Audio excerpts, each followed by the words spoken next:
Welcome back, Enforcer 5150, once a gaming channel, now a gaming and tech vlog.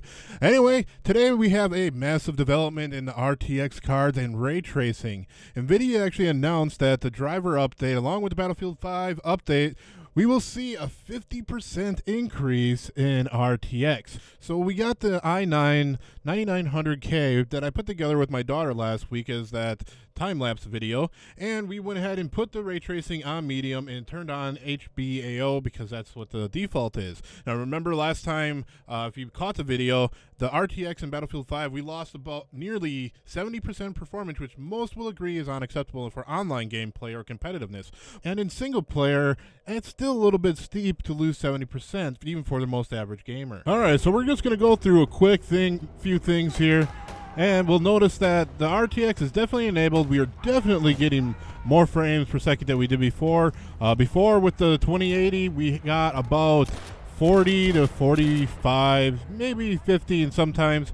So it is about 50% increase, not exactly, but definitely better. For over 60, you're definitely doing a lot better. I mean, if you're doing competitive gaming in Battlefield 5, you're not going to enable RTX. You're likely going to go down to like medium settings. You're not going to play at the highest settings because you want the most frames per second anyway. So it's more directed toward people that do the single player gaming. You can use it in multiplayer, and the average gamer that's not playing competitively for money or anything like that, you're probably going to go ahead and use RTX, and I think that's what a lot of people were upset about because they wanted to use the new technology, you know, with their new expensive cards that they got. You know, seeing that this is the only game that has RTX, it was kind of important to, you know, actually have it working and, you know, working for most cards.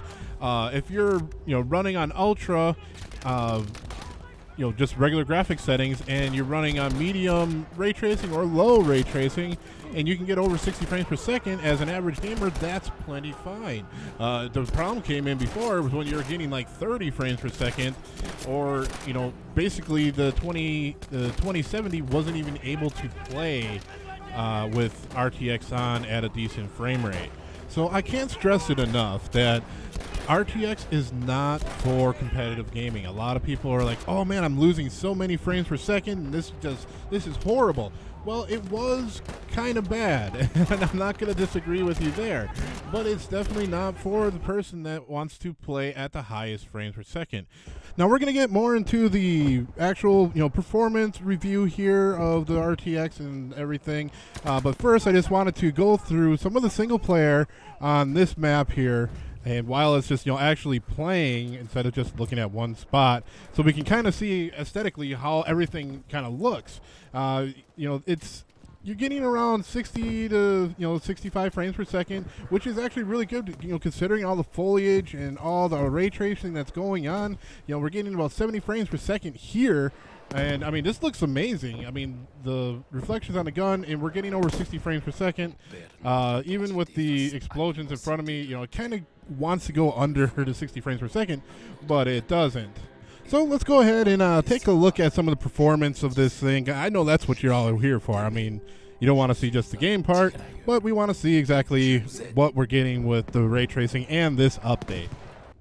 So this brings me to doing a bit of a performance check here. We have the RTX Low, Medium, High, and the Ultra, and just to get a, you know, notion of what it kind of looks like, and I did this in a different, you know, place than we've seen in all other videos, just because I wanted to, you know, get something a little bit different here. But as you see on the low, we get about 81 frames per second, we get 78 on medium, we get 67s in the high, and 55 on Ultra. So it's not really terrible. Remember, when you're playing moving around and things are blowing up all over the place, you do get a little bit higher and lower, usually within about 5 to 7 frames per second. The one thing I just noticed is that, you know, it comes a little bit more pixelated for the ray tracing when the, you know, basically that flame there, you know, starts coming back on the Ultra. It's way less pixelated, and it's a little bit more bright, and there's more there. So there is a little bit of difference between them all, but essentially, you know, you will see them all kind of, you know, running about the same. Now, to kind of show you what I mean about the the frames kind of going up and down within the 5 to 7 frames per second, we're in 1440p. Ray tracing is at ultra, and you'll see it kind of it'll go up, you'll get a little bit more, but you'll also drop below the 60 frames per second when more things start coming around. And the lowest I think I've seen is that maybe about 40 to 45 frames per second, if there's a lot of stuff going on. So you want to keep that in mind if you want to. I mean, it's definitely playable running the ray tracing on ultra, but it will drop down way under the 60 frames per second that you might be looking for. But like I said, it is playable. Now, for those of you that run 1080p monitors, which a lot of people out there still do, even if you buy one of these high cards, you'll see in 1080p there's not too much difference between the low and the medium and the high and the ultra. So you pretty much get a lot of the same frame per second no matter what. I even tried to restart and everything to try to see if I got different numbers. I did this at least 3 times to see if there was a little bit different, and it really wasn't. So it's kind of uncanny that it's almost exactly the same on some of these. Anyway, that's not too bad. It is very playable on 1080p. So you get about 150-ish frames per second with 1080p, 111 frames per second with 1440p, everything maxed out except for ray tracing, and that would be off. So it's definitely a little bit better to go ahead and turn on RTX if you really want to have, the extra ray tracing and all that. So one of the last things I want to actually mention is obviously 4K. It is possible to run 4K with ray tracing on low. Now, this is very much expected with the 2080.